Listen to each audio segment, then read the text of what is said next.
Morning, councillors. I'll open our meeting this morning. The mayor is just predisposed just for the time being. So I'll kick us off and start bringing us through our papers. And yeah, we'll go from that. Fortunately, I was the person that was also going to be doing the karakia for this morning as well. So I'll open up our hui for this morning. Me noi tatu. He hono rehe kororia ki te atua, he maunga rongo ki te whenua whakaaro pai ki ngā tangata katoa amini. He mua koe i a mātou e ihua, he tohu i a mātou mahi katoa. Ko koe anō he whakakahi a mātou, kia whai korori a mātou i roto na mahi katoa. He mea timata, he mea mahi, he mea whakauti i roto i a koe. Kia whiwhi ai mātou i te oranga tōutangi a te whai tānei mātou i tēnei rā. Kororia ki tō ingoa tapu. Āmini. Good morning, councillors. Do we have any apologies for this morning?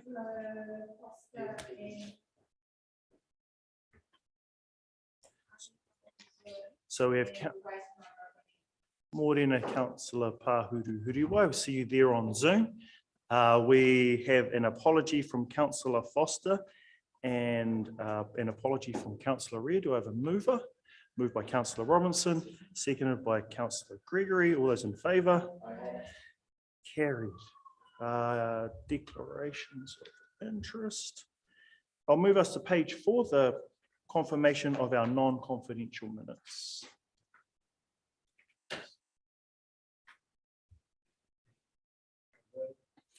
Moved by Councillor Cranston, seconded by Councillor Robinson. Any matters arising? If not, oh yes, Councillor Taufa. Just on page 7,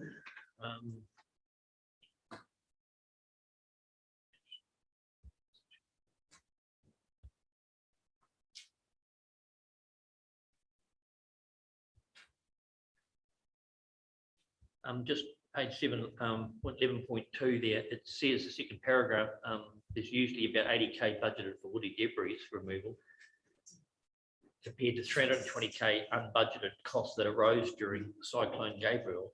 That was money spent previously to Cyclone. It wasn't because of Cyclone Gabriel, I would have thought. That was for the previous 12 months. So can that just be corrected? That is true. Yeah, thank you. It was expenses prior to December, so you're quite right. Thank you very much to Councillor Telfer. Any other? What do you want that arose during the up to December. I can help with that. That's up to prior to December 2022. There's never events prior to December 2022.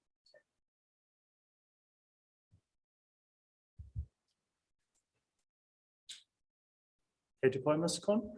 Good. Any other matters arising from our minutes? If not, I'll put those. All those in favour. We have a mover in Councillor Cranston, secondly in Councillor Robinson. All those in favour? Aye. Against? Carried. Take us to the action sheet, page 9. Any questions around the action sheet? If not, I'll move us through the other parts of our agenda. No leaves of absence, no acknowledgements and tributes, no public input and petitions, no extraordinary business, no motions or adjourned business. Councillors, I'd like to take us to page 10, our fees and charges report. Ms. Foreman. Thank you, Chair. So this is just an annual process that we go through, from when we start from the long-term plan process, we start to say what is it that we need and what are the rates assumed for the long-term plan for inflation. And most of these costs, when it arose from that, it says, well, what did they grow? What was the differences from the previous year? So as part of the review process to setting those fees each year, we draft up a schedule, and most of them are either based on either changes in statute requirements, and so they're stated what those fees will be, or otherwise they were within our long-term plan with that increase in the cost of inflation or the recovery base. And so part of that schedule we first had in February, in which case that was given, which then we adopted in March.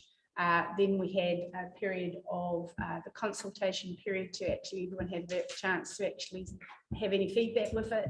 That has gone through that feedback process. Now the fees and charges are ready for adoption, which we then put onto our website. But happy to take any questions with regards to either the process feedback or the fees and charges.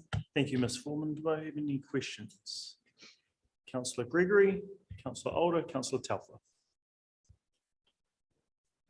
Thank you. I was just wondering about the wedding fee. I know we talked about this last time that this came up, and I think is that maybe the first time we had introduced a fee for weddings on beaches. And I just wonder what grounds we have to charge for weddings on beaches. And secondly, what do people actually get for their $110 to have a wedding on a beach? And is it all beaches or along the Karakia? So I think this was a couple of years ago that we had a robust discussion on that fees and with regards to why do we have those charges. And it is basically a booking of that. So it's an exclusive right. So you don't have 2 or 3 weddings on a beach with it. So it's managing that kind of information that comes through for staff that actually do that. And so this is a minimum administration charge of 110 to do that. In some cases, if the beaches or the access that they need to get may need a gate open, so there is more people that come through to do it. So it's a basic minimum charge for that, and the administration, that the notification and the staff member to actually make sure that there aren't multiple people having their own weddings at the same time. Thank you for that, Ms. Foreman. We have Councillor Elder, Councillor Telfer, and then Councillor Robinson, and then Councillor Tupou. Page 29. Microphone, please. Page 29, the original impact monitoring and science charges. Noting water is around the $1,000 and $2,000 for an annual fee for taking water from a river. And yet when you harvest a woodlot between 100 hectares at $70 and over 200 hectares, it's only $230. In light of the problems we've had with harvesting woodlots, those fees seem quite light. So through you, Chair, yes, reviewing the science monitoring charges is definitely something that we will be looking at. We didn't do an in-depth review this time round, so we can't make changes now because we haven't consulted on changes, but we are well aware we need to revisit our science monitoring charges because to make sure they reflect the amount of science monitoring we need to do. Awesome, thank you very much. Thank you, Councillor Elder. Councillor Telfer. Yeah, just on page 33, I'm just wondering, marquees. We've got a fee for marquees. How is that implemented? What size marquees are they? You know, I'm just thinking about the likes of something like the AMP show. There's a lot of marquees get put up. So what classifies that, and why are we charging for marquees?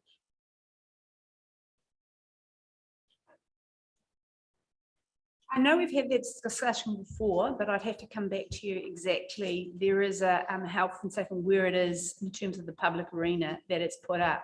And you've given an example of the AMP. I would have to come back and we'll come back to exactly why there is that charge with regards to it, but we'll come back. Thank you for that, Ms. Foreman. We have Councillor Robinson, Tupara, Thompson, then Pahuru-Huriwai. Thanks. Just following on Councillor Gregory's question and your answer. That statement there on page 51 says, if you're planning to get married on the beach, at the Rose Garden or any other council park or reserve. Now, I can understand council having a jurisdictional role over the Rose Garden, any council park or reserve. But I don't understand our power or our jurisdiction to extend over the full part of a beach. And certainly there's parts of a beach which would be exempt under certain legislation. So I'm just wondering what's our power actually for exercising over a beach? Because beach by law is a road. I know we do control roads, but I want to be really certain that we've actually got that legally correct, particularly in light of your answer that having exclusivity. I don't know if we can make a beach exclusive, parts of a beach exclusive, can we? Do we? No, sorry, I guess it's the other reserves and things with regards to that. I think the beach, and we can get confirmation from Michelle when it comes back with how they've come back with the fees and charges.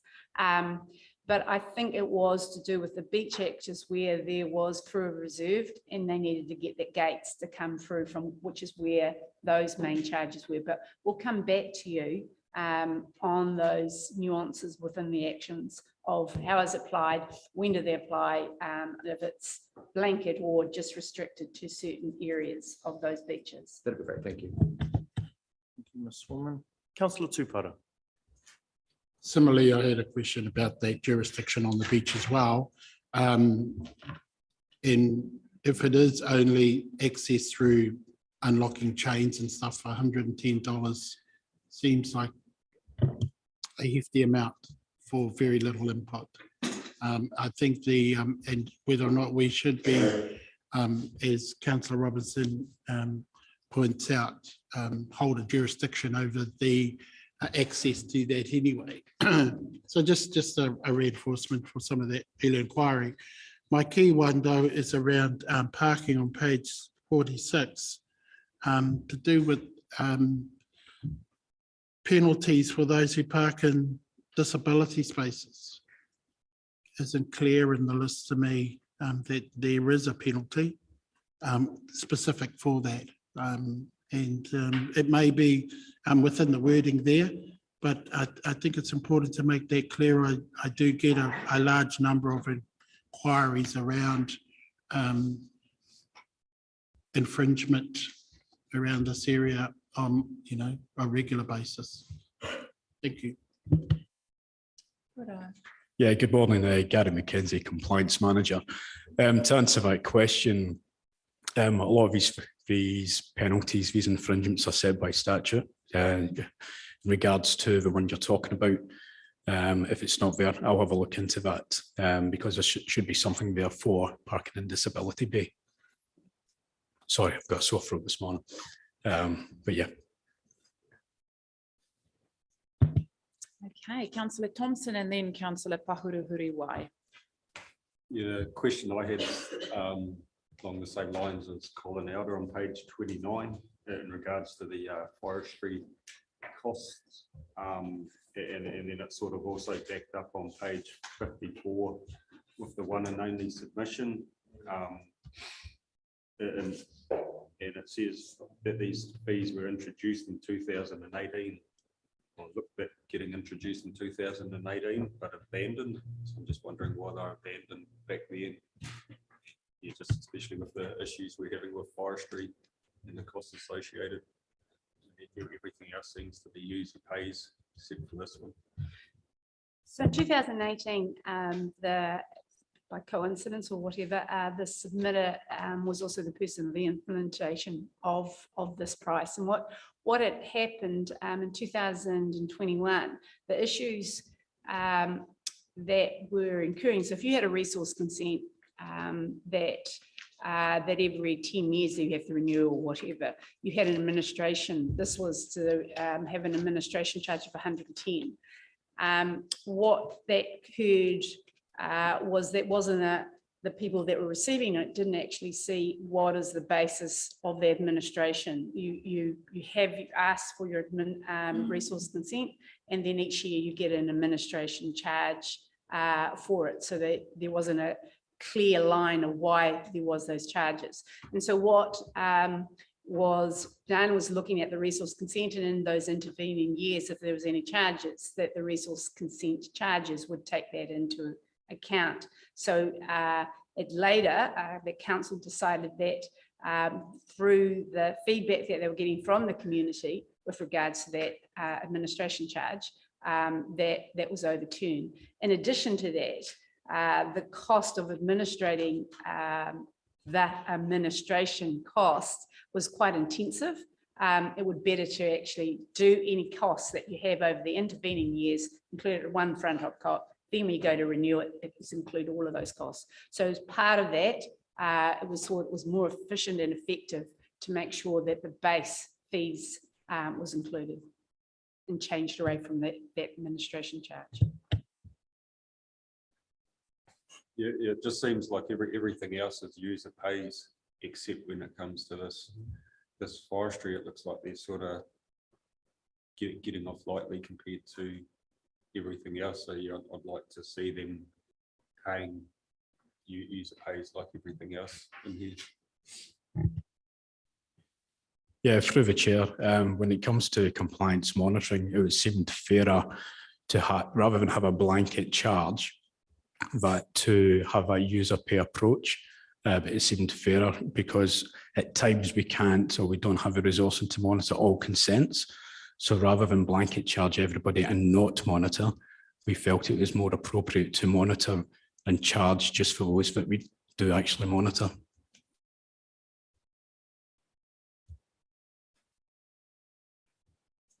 It just looks like they're not getting charged, so that's the issue. No, so probably to say it actually is, but we're doing it on a targeted way.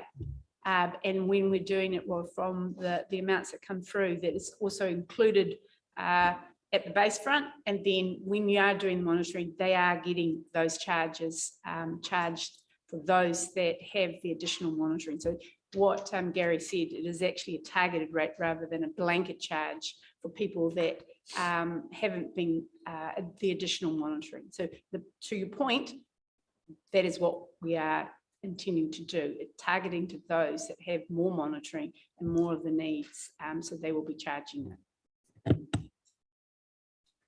Councillor Pahuru Huriwai and your super cute assistant Carlos, you are next.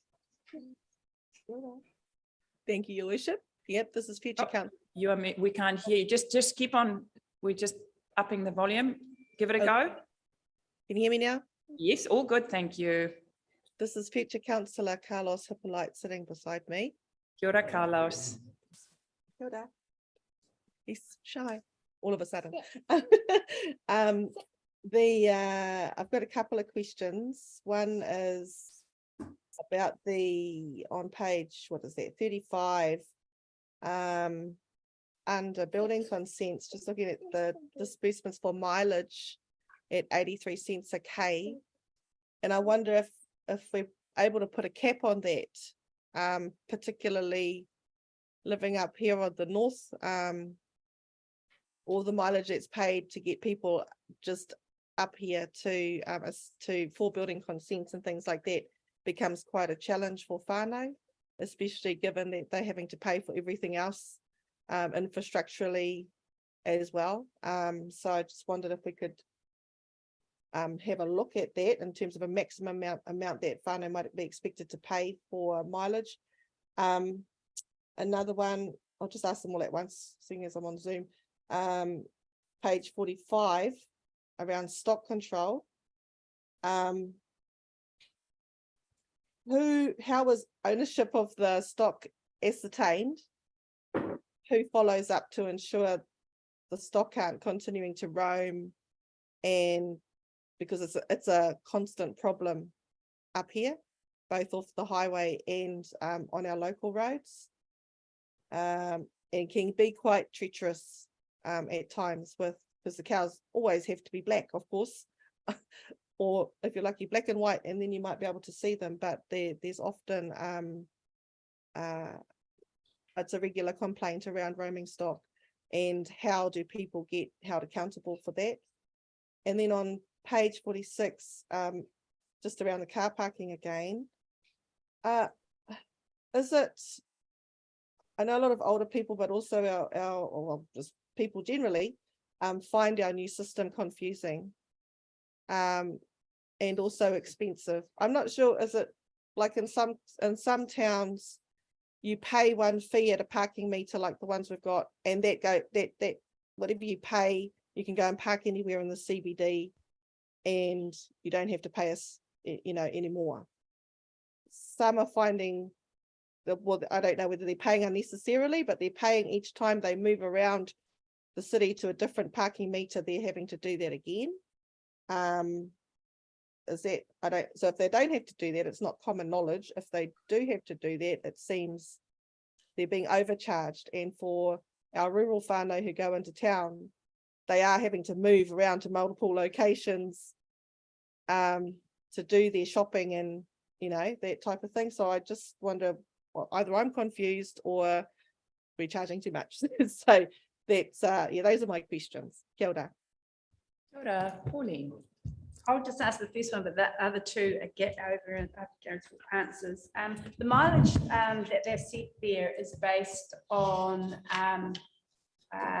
set by IRD. What are the charges for those rates and how they charge it out? But you do raise a point if your starting point is from Gisborne to someone else, it may be higher, which is why we have some of the building consents people that are stationed midway point, and so from that midway point they won't be charged from Gisborne if they're already there. It's only the additional mileage that is further out than what you would expect to be from your central point. So hopefully that answers some of the questions, so you're not disadvantaged that all of those are costed from starting from a Gisborne base when you've got most of your rural connections further away. As to the other 2 points, which you did on stock and parking, I'll pass it over.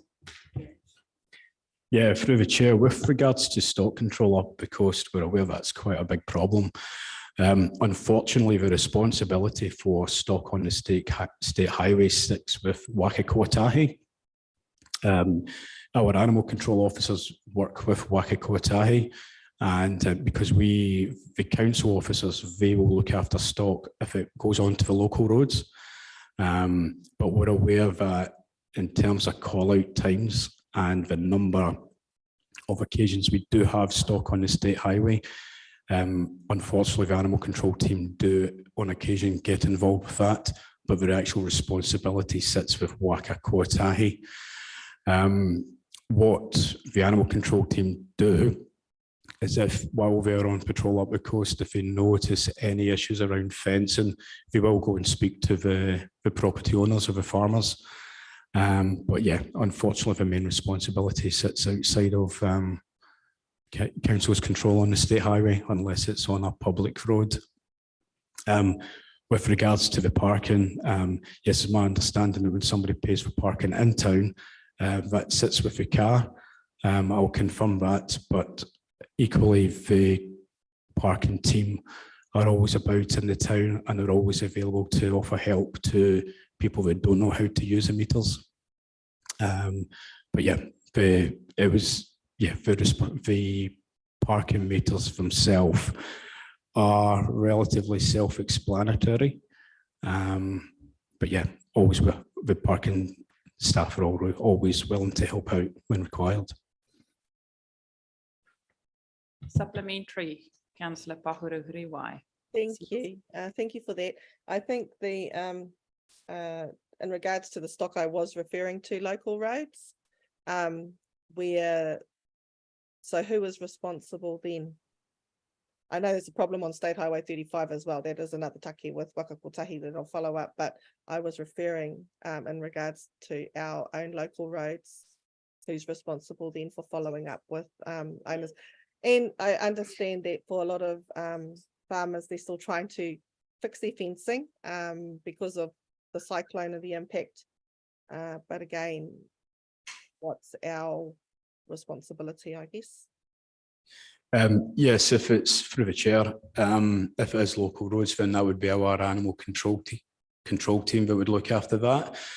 And yeah, we try and educate, the public and the farmers up and the property owners up the coast as to what we should do. But unfortunately, we do have a few occasions when stock do go into the local roads. One problem we have had is we haven't had a stock truck for some time. We've just recently got a new stock truck. So that's obviously caused issues when it comes to collecting any stock we do find, but hopefully that's going to stop being a problem because we have a new stock truck here at council. Any other hands or discussions? Councillor Robinson, thank you. I'm just picking up on that point around the vehicle charges. How does that account for our EV fleet? Because obviously diesel and gasoline would be the primary makeup of the charge of 83 cents a kilometre, but if staff are driving off in an EV and they do charge for their driving time, so that's not included in the 83 cents a K, what's our EV charge rate? So I assume IRD have that a universal rate, and it's also the universal rate is to take account of the wear and tear of the actual vehicle, which is probably the bigger cost, not just the petrol or diesel charge or electricity. Yeah. Okay, I'm not sure how big a thrashing you gave it while I was out of the room. Are you happy for me to put it? Do I have a mover and a second? Moved by Councillor Wharehinga, seconded by Councillor Tibble. All in favour? Contrary, carried. Thank you for that. And apologies for my lateness. Let us go to our next report, which is our Treasury report on page 56, councillors. Oh, thank you. Pauline, do you want to give a 30-second intro before Councillor Wharehinga swans in? Totally, no.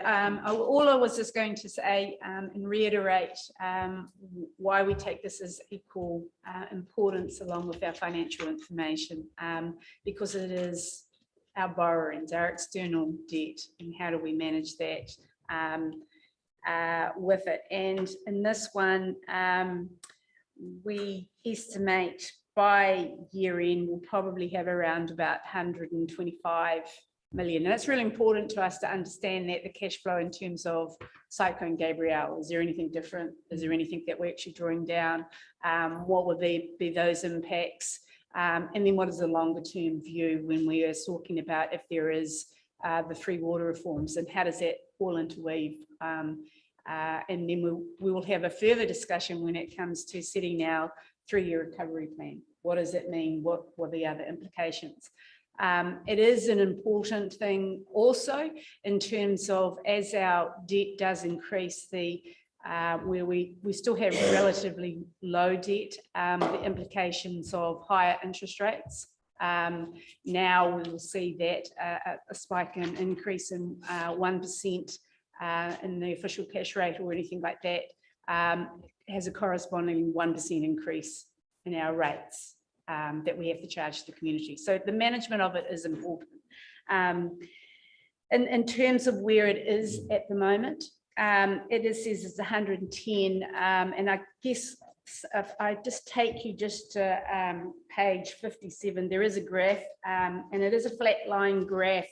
On the bottom of that, there is a yellow, if you see a yellow line that's kind of moving, and then you're saying the projected debt by the end of the year. Where the solid line and the yellow, it just shows we're slightly from the April has gone down, but it had gone up which was about 124. Now what that was, we had prepaid our debt. We got arrangements with it. It was due to be paid in April. It immediately goes back up to May. So that's just a little bit of a spike of how we use our cash flow. Again, we expect to be 126 million by year end. In terms of our cash needs and things with the cyclone response, the fundamental management of our cash resides around our roading.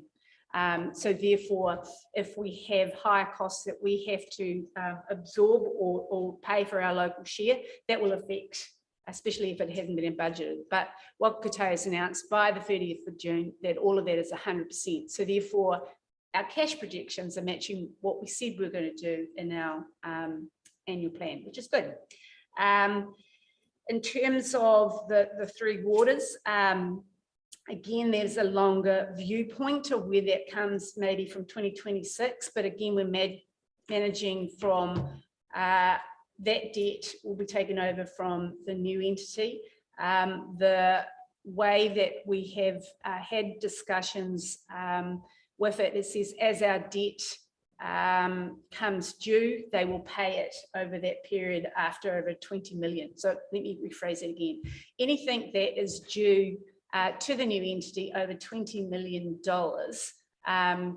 they will then pay over and above that as our debt comes due. So it's not a cost to the new entity, it's phased as it goes through. So that means we don't have to actually arrange all of our swaps, our debts and requirements to come due on that date of 2026, because that becomes also costly to us to arrange short term that might have been 2 years or 5 years. So it is an advantage. So now we know that we can manage that over our whole portfolio. So it's a less of a burden than perhaps it was before. So pretty much just a bit of an update of it is a very technical report, but in terms of all of the policies of what we have and manage from PwC, we are within policies, but happy to take any questions.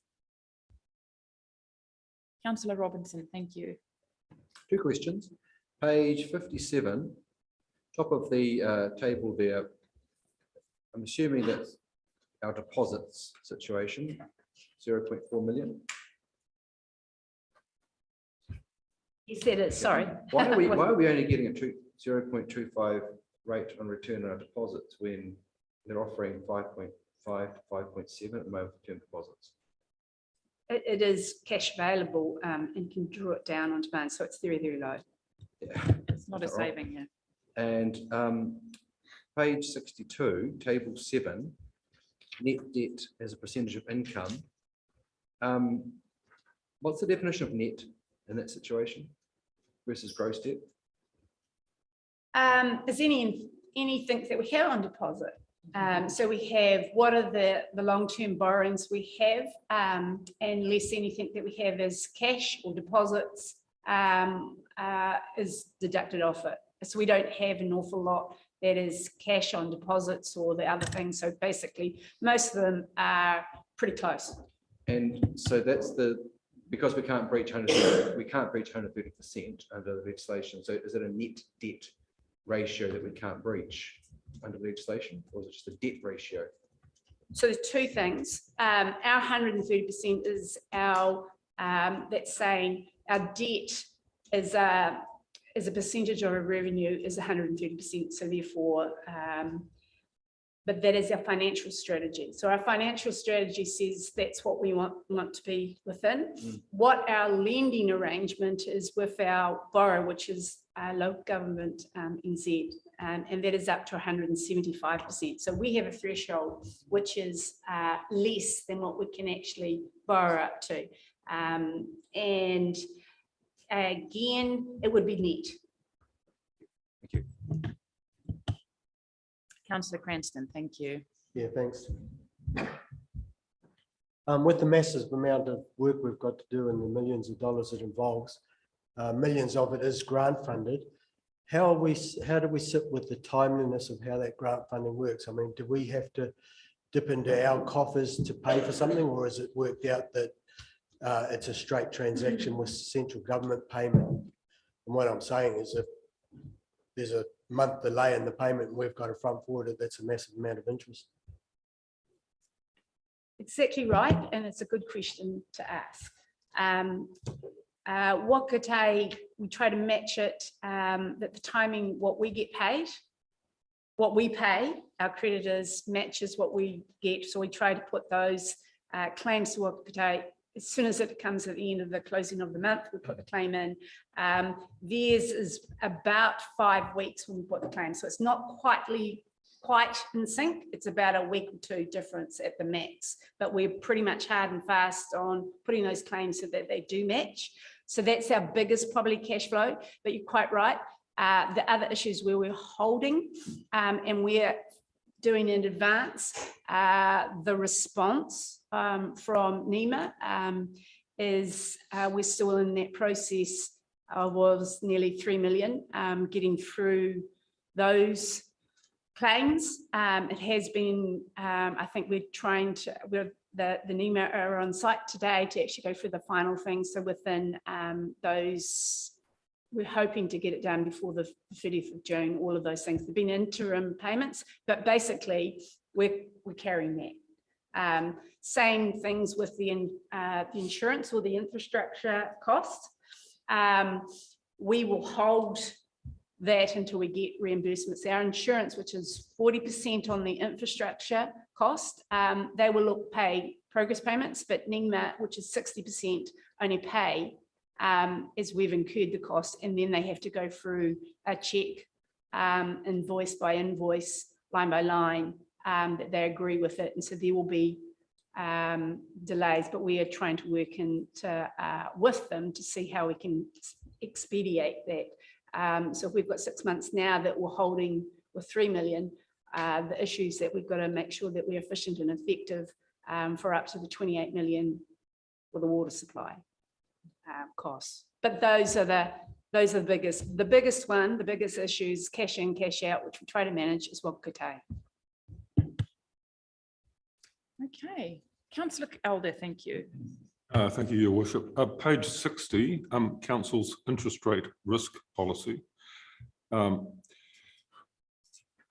you know, I'm not saying we're short of money or anything, because we're not. There's good cash flow there and everything looks good. But our long-term management of our debt, we are within our parameters, but in each of the years, we are close to the minimum, right out to year 6.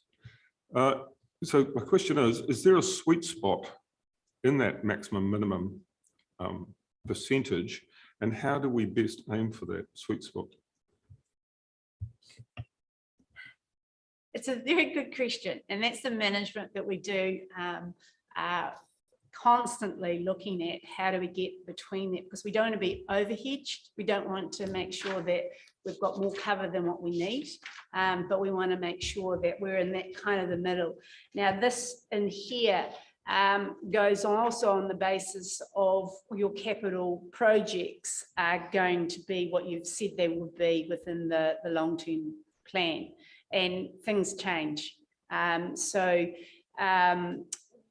So in there, we're at the minimum, but if we take the 3 water reforms, which was the 2024, possibly 2026 that comes through, we're in the mid-range, we're mid to high. So this is why it's on the minimum, is because it's taking into account that minimum 20 million that pays back to us. We don't want to be overhedged. So that's why it's a little bit on that bottom layer, but we're trying to make sure it's when we go over that, we're not actually in the upper bar. Councillor Telfer, thank you. Pauline, considering the interest rate that we pay, which is a lot less than Joe Blogs has to pay, I just wonder, when we've got these arrangements with the likes of Waka for reimbursement up to a percent, if we know that money's going to come back, I'd hate for us to be in the position where we're actually holding off doing work because we're waiting for money to come in. That's a cost of doing business for any business, because we constantly get told that the weather has played up and we can't get this work done because of the weather. So I would hate to think that our policy dictates us not front footing and getting on with work when we can, even though we're carrying it. But we've got formulas in place and contracts in place. We know that money's going to come back. Is that the way we're working, or are we sort of sitting on the fence a bit waiting for money to come? No, the opposite. We follow the cash. And so we manage our cash as optimal as we possibly can. But if the work gets there and we know we're getting from Waka, we go ahead. So we manage as much as all of the things. But basically, our policy is to say we don't draw down debt until we've used all the cash that we've got available. So we go ahead, assuming exactly what you said. We know that it's going to come from Mokotai. Even if there is a delay, we're committed to doing that. We just manage our cash so that it has a less of an impact to overall council. So you're quite right, what you said, that it follows the work that we need to do. It only becomes where a situation where we haven't budgeted for it, that if you were saying that you were going to do 20 million on a new piece of road, that has to come back to you to say that we do, or back to the community if it goes over a threshold, because we haven't communicated that with it. But everything else, if it's in our program, it doesn't follow our policy of Treasury. It's the opposite. We follow the program of work, and our Treasury policy is to accommodate how we can do it in the optimum way. Any more questions or queries? If not, we've got a mover in Councillor Wharehinga, a second in Councillor Gregory. All in favour, contrary, carried. Okay, let's move to our last report. It's also one of our standard reports, our finance report. Do you want to open that, and then I can open it for questions? Thank you. Thank you, Chair. Just want to point out, you probably did put, it was in the heading of it says, on the title, it says the 31st of March, but we're in between, we said it was to the 30th of April. So both this and this report and the Treasury, it is to the 30th of April. And it was trying to give you the most up-to-date as opposed to the quarter information. But it does the writing all the way through. It says it's for the 30th of April. So this is also to give you a little bit of a what was the trends and things, the costs that are coming through from Gabriel, and our costs that are coming, and where are we seeing additional parts of it.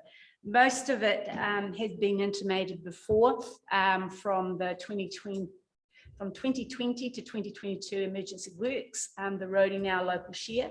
We always were estimating that we would need to use some of our own FAR reserves, the reserves that we put away to pay for that local share.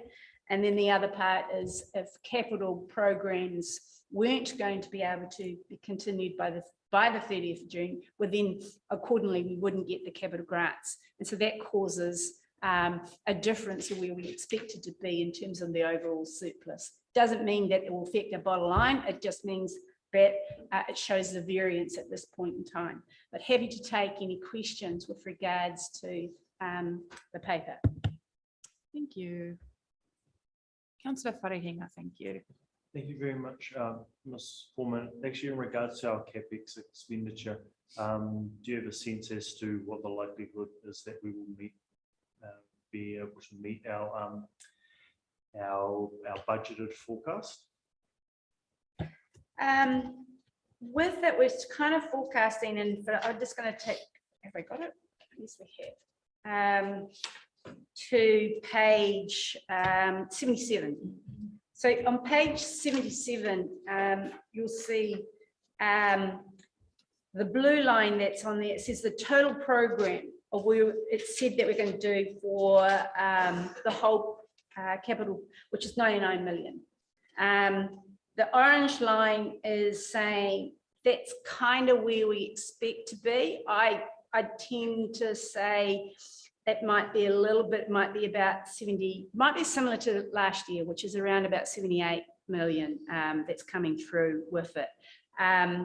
79 it says there. So and the black line was last year's program of work and we're expected to be. So yeah, we're another month in. It's just yeah, I would think it's around about the same level as last year. Any other questions? Thank you, Pauline. Councillor Telford, thank you. Yeah, Pauline, just on page 74, around this, the stormwater, the drainwise project, 361k, only 20% of the full year budget of 1.7. I'm just wondering, this is one area that seems to be taking so long One of our biggest issues in this town has been water getting into the sewage lines, dumping, opening valves all the time, which, unless we're getting a lot more rain, seems to be just as regular as it was quite a lot of years ago. So I'm looking at that, only 20% of the spend on the drain-wise project. Why? Like, have we not got the capacity, or is it just due to weather? And we seem to use weather as an excuse for holding a lot of projects up. But can you just give us an update where that's at? Because it seems very, very low, and it's signaling an underspend it for the end of the year. So there's probably two things, and normally I would have deferred to Mr. Wilson in terms of giving you the full program. But in this drain-wise project, there is around about 40% of it, 40 to 45% for work on private drains in those areas of private property. That's being the main issue of getting that access to find where it is, what are the solutions, and over that over the extended period where 2 to 3 months that normally would be when then they're doing that connections and doing that, they didn't have any access to do that work. So that has caused other issues with regards to most of the private. The terms of the renewals on our assets, they expect that to be pretty much in line where we need to be. It's the private connections and how do we get that, that has been a little bit of a holder. But what we can make sure that I refer that to Mr. Wilson, that say comes back into operations, which there can be a question a little bit more about what that is and what are the impacts, etc.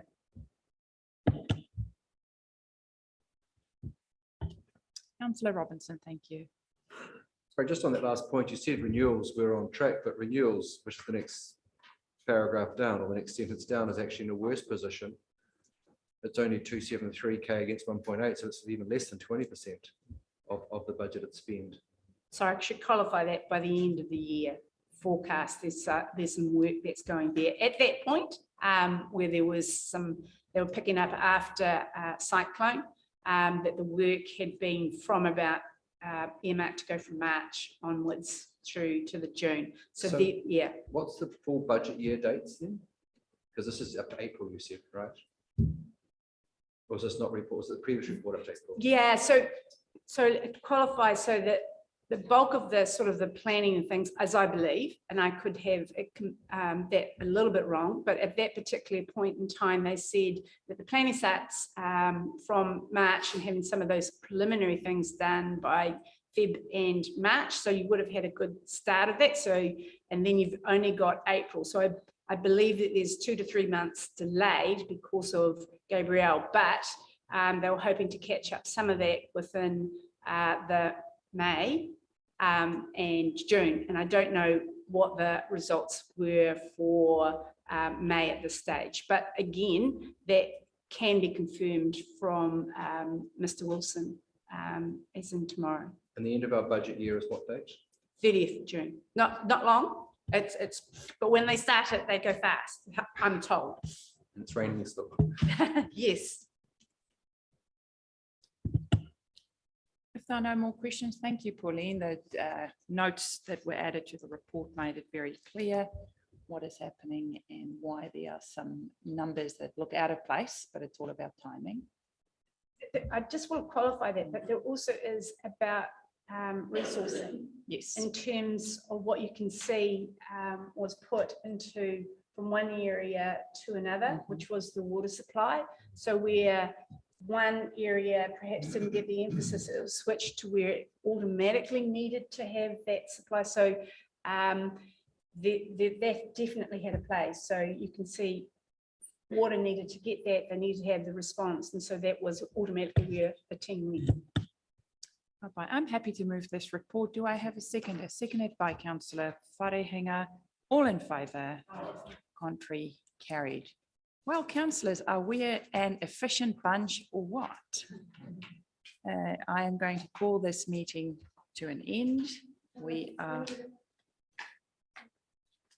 Yep, I'm just talking about the public meeting. So I close our public meeting. Thank you for that. I move that we go into public excluded, seconded by councillor Wharehinga. Yeah, minutes to move. Yeah, mover. Are we off here though?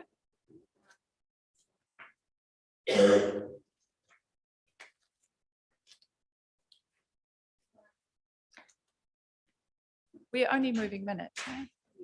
Yeah. Is there someone willing to move the minutes? Second, moved by councillor Gregory, seconded by councillor Parata. All in favour? Contrary, carried. I move us out of public excluded. Seconded by councillor Wharehinga. All in favour? Contrary, coffee. Carried, I should say, not coffee. So, councillors, yay. No, it's nothing on today. We've got a free ticket. We don't have a workshop. Don't you shock me now. Do we have a workshop? No. Oh, phew. I was just thinking I've got a little, Heather, are we offline? Okay. So, just going to turn. So we will see. So we do have quite a few people that are unwell. And so if you're unwell, just let us know in advance so we can make sure you get a Zoom link. If you're really unwell, please don't Zoom in. Your body's telling you to sleep. So everyone just take care of themselves. It's an odd, weird old time where the germs are bouncing around. But otherwise, we will see you tomorrow for our operations. I am an apology. I have a very special visitor tomorrow. And I will pop in if I can. Otherwise, Councillor Cranston will chair both meetings, possibly. You'll talk to Councillor Foster tonight just to see how his things are going. Otherwise, we'll see all the friendly faces, some on screens, some in here. And we will keep our special counsel alone up for when we can all get together. It's not something we want to, you know, some of our friends are sick. Some are on screen, some are here. So I think it's best for us, once we are all in the room together, to sit down, have a nice cuppa and have a good catch up. Kapai? Thank you. Thanks, Ani. Thanks, Rawinia. Have a good day. See you all tomorrow.